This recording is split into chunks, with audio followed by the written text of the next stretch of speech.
Bonjour à tous et à toutes, c'est dans cette ambiance chaleureuse que nous allons parler du réchauffement climatique. Entre discours apocalyptiques et prise à la légère, je vous invite à découvrir le point de vue de Jean-Louis Ims. Avec 15 ans d'expérience, ce naturaliste, conférencier et photographe alsacien est un véritable témoin de la dégradation des écosystèmes par l'activité humaine. Je vous invite tout de suite à me suivre à Molsheim, le lieu de la conférence qu'a organisé le groupe local de la Bruche d'Alsace Nature. Alors installez-vous bien confortablement, car nous, on vous emmène au cœur des régions polaires. Direction l'Arctique et l'Antarctique. C'est parti!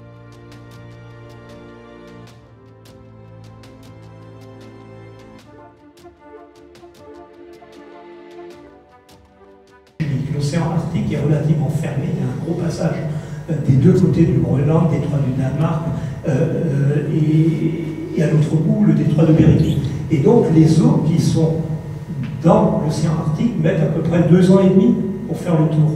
Et donc, ces eaux étant chargées d'un tas de produits chimiques qui viennent de chez nous, qui viennent des zones habitées, ce n'est pas les 50 000 Inuits qui vivent au Groenland, qui polluent l'Arctique. Alors les peuples autochtones, les 50 000 Inuits, et puis les quelques dizaines de milliers Inupiates et qui sont du côté de l'Alaska, pour eux aussi la vie change.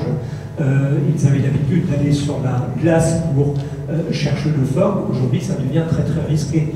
On n'y va plus à pied ni en raquette, on prend les motoneiges. Il y a régulièrement maintenant des accidents, malheureusement, où les motoneiges passent à travers la glace, tout simplement parce qu'elle n'est plus assez épaisse. Les conditions de pêche changent autour du Groenland, par exemple. La morue est en train de migrer.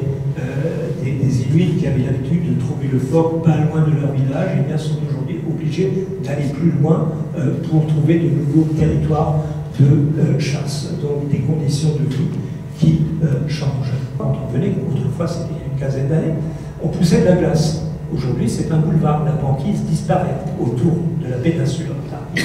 Quand vous regardez l'Antarctique, je vous montrerai une photo tout à l'heure, il y a un petit doigt, c'est la péninsule. Et bien la banquise disparaît. Ici, vous avez ce qu'on appelle un iceberg tabulaire.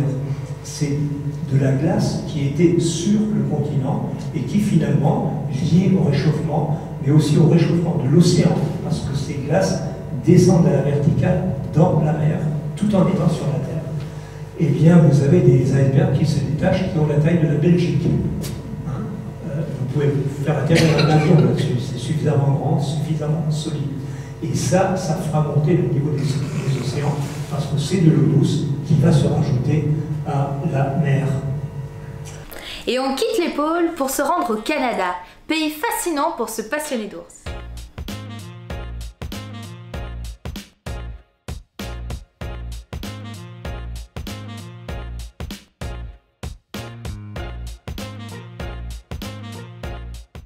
Des routes arrivent, des lignes à haute tension sont installées, on se dit pourquoi.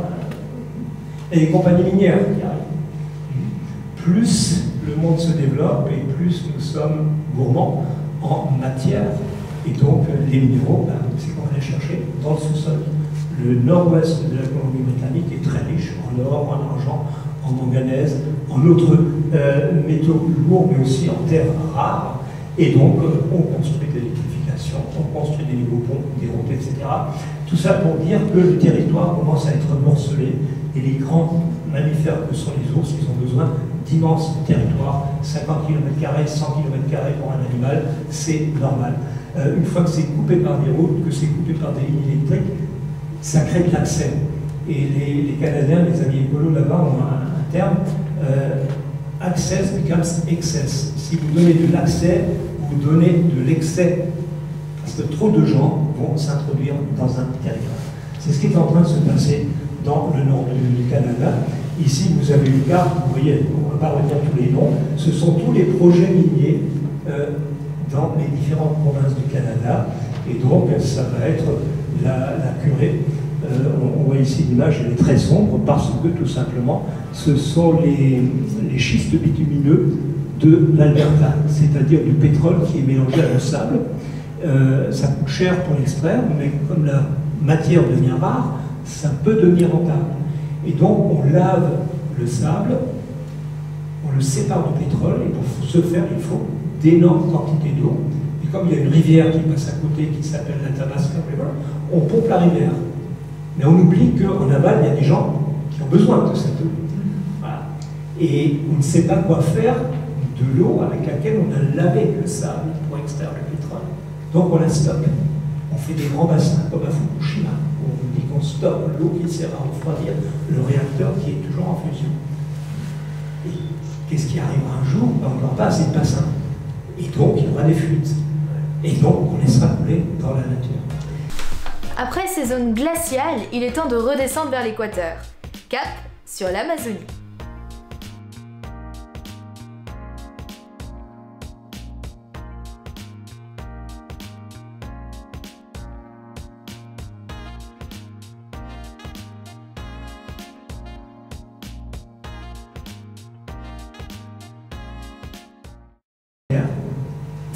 Il a été tué par des tueurs à gages qui sont payés par des compagnies qui maltraitent la forêt amazonienne, c'est-à-dire ils font de l'exploitation illégale. Alors comment peut-on faire de l'exploitation illégale? C'est sûr que l'Amazonie c'est très grand, on ne peut pas mettre un gendarme derrière chaque arbre, mais il y a aussi une volonté délibérée du gouvernement de déboiser, de vendre le bois et ensuite d'utiliser les terres pour faire de la production agricole, notamment le soja, qui permet la production de viande pour le reste de la planète.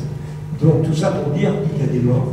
C'est pas le premier, j'ai eu l'occasion de travailler avec un collègue allemand qui vit au Brésil depuis 35 ans et il a énuméré une vingtaine de personnes qu'il connaissait et qui, ces 20 dernières années, se sont fait littéralement éliminer par des compagnies. Alors évidemment, ce n'est pas les compagnies en direct, hein, mais il y a des tueurs à gages qui s'occupent de liquider quiconque se met en travers de la route de ceux qui veulent avoir accès aux ressources. C'est comme ça que ça fonctionne aujourd'hui au Brésil.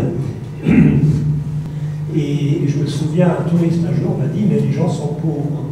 Et je lui ai dit, tu vois ça comment? Il dit, t'as vu la cuisine? Je dis, t'as vu le papa devant la porte le matin à 9h? Il a fini sa journée. Il a déjà pêché son poisson. Les légumes poussent dans des parcs parce que l'Amazone monte en période de pluie de 10 à 11 mètres. Donc les jardins sont flottants, ils montent, ils descendent. Mais ils sont toujours attachés à un ponton. Et donc ils ont tout sous la main. À 9h du matin, ils ont fini leur journée. Ils ont de quoi manger et de quoi boire et s'occuper. Heureux qui, comme Ulysse, ça fait bon voyage, pour ne pas citer du Belay, je vous invite à retourner en Alsace.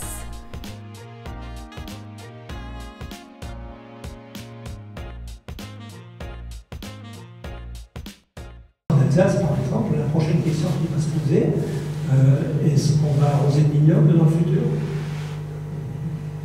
C'est une question que le milieu se pose aujourd'hui. Hein. Est-ce que la vigne pourra continuer d'être productive si on ne l'arrose pas? La question est où c'est qu'on va chercher l'eau? Celle qui est en plaine est déjà utilisée pour les cultures de maïs. Celle qui descend de la montagne, ben, on l'a vu à Célestat, le Gießen, il était à sec pendant une bonne partie de l'année. Il y a moins de neige, nous le savons tout ça. Donc on parlait aujourd'hui d'une centrale d'extraction de lithium en Alsace. Je ne sais pas si vous en avez entendu parler. Le lithium est une de ces terres rares dont on a besoin pour fabriquer des ordinateurs, des téléphones portables. Électricité Strasbourg fait de la géothermie et ils ont trouvé en creusant par hasard du lithium. Donc voilà, on commence à délirer en disant bah, tiens, on va pouvoir extraire le lithium et pourquoi pas le vendre, le mettre sur le marché. C'est la dernière des choses à faire, mais qui c'est qui va l'arrêter? Ah oui, l'état de la planète, c'est le fruit de notre intelligence collective. Et la question c'est, est-ce qu'il nous en restera suffisamment pour la sauver? Voilà, je m'arrêterai là-dessus et j'ouvre la discussion.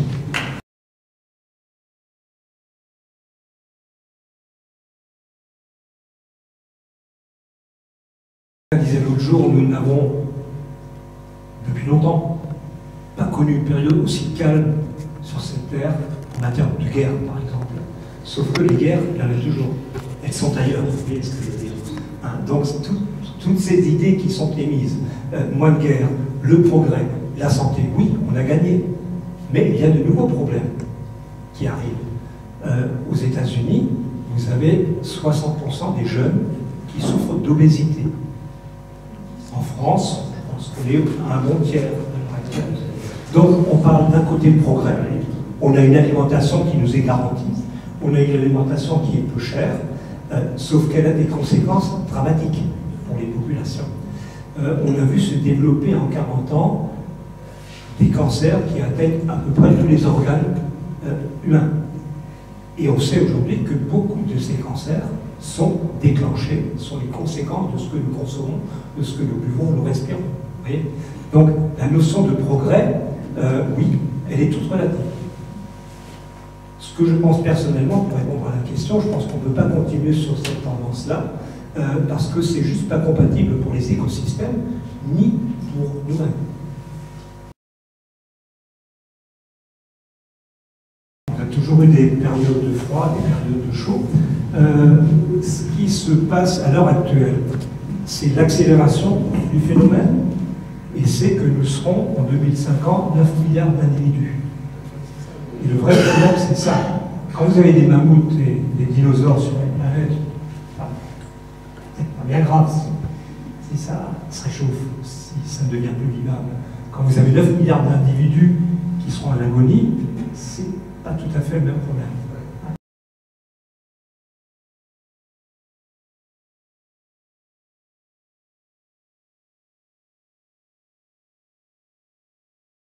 Ce que j'ai beaucoup entendu du public, parce que j'ai fait beaucoup de conférences en Alsace depuis une quinzaine d'années maintenant, c'est « Ah, les jeunes, il faut que ça rentre à l'école. » Vous voyez, c'est bien, mais c'est pas suffisant et ça ne sera pas assez rapide.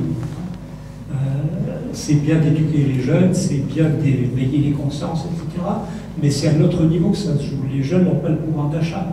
Le gros problème, c'est le pouvoir d'achat. Plus vous avez le pouvoir d'achat, et plus vous devenez quelque part, entre guillemets, un ennemi de la planète. Vous voyez. Je me souviens toujours d'une conférence que j'ai faite dans le nord de l'Alsace, à Soultz-Forêt, en 2007. Il y avait une salle, il y avait essentiellement des élus qui étaient là. Et on était à cette période. Je dis, est-ce qu'on peut imaginer pour Noël supprimer une guirlande électrique sur 2? Allez. Mais on a pris pour un fou. Vous voyez? Mais que vont penser mes citoyens? On voit quand même aujourd'hui des villages qui arrivent à éteindre une lampe sur 2, qui arrivent à éteindre l'éclairage public entre minuit et 5 heures du matin. Accessoirement, on économise 30 000 € pour une commune. Vous voyez, c'est ces choses-là qui... Mais il faut les relater, il faut les multiplier. Mais oui. Qu'est-ce qu'ils feraient? Est-ce que nous devons collectivement tous aller voir notre maire? Moi, j'étais en réunion samedi soir pour réfléchir à ce qu'on peut faire. Et l'idée, c'est d'aller voir les candidats aux prochaines municipales et de leur proposer un certain nombre d'attitudes qu'on attend d'eux. Restez avec nous, découvrez tout de suite une interview exclusive de Jean-Louis Ims à la Perestroïka de Strasbourg.